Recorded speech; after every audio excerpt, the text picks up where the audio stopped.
মমতা রক্ত ঝরিয়ে দল করেছিলেন, অভিষেক তোলাবাজি করে সব শেষ করছেন। অভিষেক যেন লাট সাহেব আর সবাই চাকর বাকর। অভিষেকের উদ্ধত্তের জন্যই তৃণমূল শেষ হয়ে যাবে।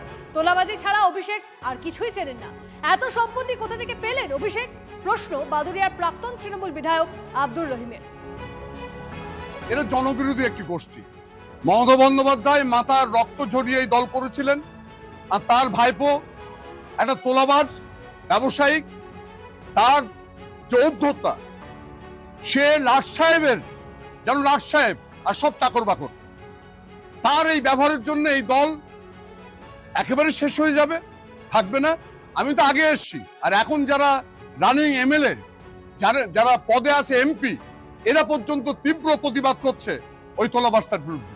অসৎ উপায় তাকে যারা তোলাবাজির মাধ্যম দিয়ে তাকে যারা পয়সা দিতে পেরেছে, তার কাছে তারাই নেতা ছিল।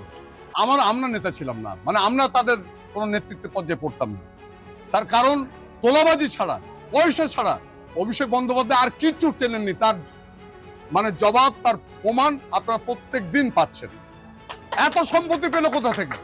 কোথা থেকে এলো এত সম্পত্তি? কোথায় কি করতেন উনি? কি করেন? ওরা আয়ের উৎস কি? কোথা থেকে পেলেন?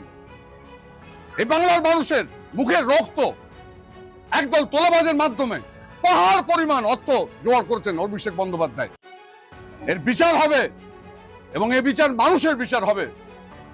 এই রেহাই পাবে না।